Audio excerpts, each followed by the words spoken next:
Hello everyone, this is Bentley. It's been about a month and we're back with our test of sponge filters comparing the Aquarium Co-Op battery backup air pump versus the Tetra Whisper 40. Quick update on what we had last time. So we had the Tetra Whisper 40 powering a medium core sponge from the Aquarium Co-Op in the back side of the tank, over here. Ooh. And the Aquarium Co-Op powered one up front with the exact same sponge, same length of tubing, all that kind of good jazz. What we noticed was an obvious difference. The sponge in back, powered by the Tetra, had significantly more detritus in it. So now what we've done is we switched those positions. We have the Aquarium Co-Op sponge in back and the Tetra up front. We're going to compare which one has more detritus, this time to see if it's a matter of positioning inside this particular tank or if it's a matter of the pumps. So with that being said, let's get these sponges out, get our bucket, and do a comparison. Okay. Slightly different technique from last time. We're using a 1 gallon Ziploc bag here, but that's mostly to contain the mess. A reminder, this is the front one, the one powered by our Whisper. Ooh, it's already quite a mess. We're going to go ahead and give it a good squeeze out.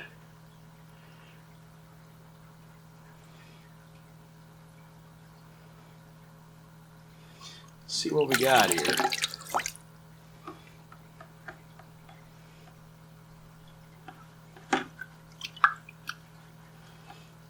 So last time, you'll remember, I didn't use bags. I just kind of pulled them out on their own. So this is containing a little bit of extra detritus, but I did the same process on both.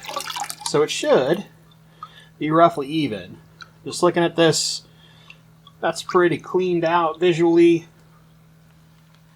And you can see there's quite a bit of detritus with this Whisper.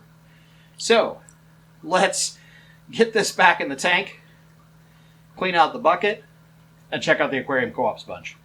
Clean bucket, fresh gallon bag, and I think you can kind of already tell from the amount of detritus with the bag here, not nearly the same amount as our Tetra Whisper. This is our Aquarium Co-Op sponge, but let's give it a good squeeze in. Maybe I just didn't muck it up as much, who knows.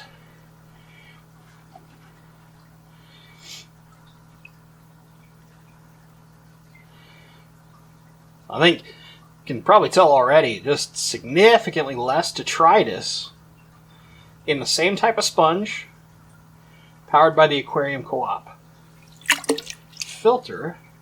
Let's just make sure. Nice little visual inspection. Looks pretty clean.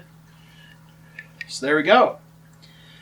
Let's get this thing back in the tank and talk about the next iteration of testing and what our current results tell us. Well, there you go. There is our comparison. So when we have both sponge filters on the same side of the tank, the Whisper, regardless of the position, has pulled in more detritus. So that tells us that at depth, we are potentially losing some of our airflow from the Aquarium Co-Op pump. Now, is this such a significant amount that it's no longer viable? I don't think so. I mean, we're in a pretty lightly stocked tank. There's not a whole ton of fish in this thing. There's quite a lot of plant matter, but that plant matter gets cleared out regularly. It's like this all up at the top has grown in the last month. So we're not dealing with a ton, and we don't have a high fish load, bioloading, that kind of stuff. So I think it's still fine. But here's the next test to really tell us.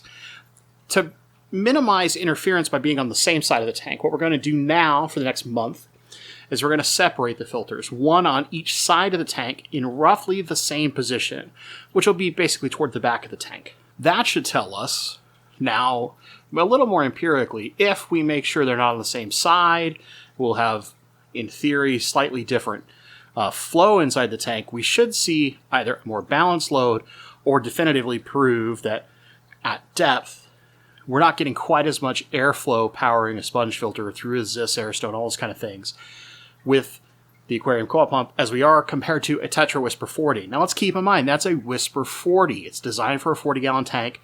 I don't think the Aquarium Co-op pump is like focusing on being a 40-gallon tank solution, but most of the time you don't need a super powerful air pump to run a sponge filter in tanks up to 40 gallons if you're doing a singular sponge.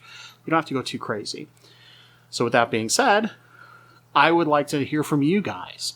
What do you think of our testing thus far? It's super basic. We're not doing anything super scientific. This is all kind of eyeballed stuff, but it lets us get a more simple experience to what an average aquarium hobbyist would potentially see if they were to try this at home. Have you tried this at home? If you have, let me know your results in the comments down below. If you enjoyed this video, give it a little thumbs up. If you didn't, hit the thumbs down twice. I'll understand. As always, guys, thank you so much for watching, and stay awesome.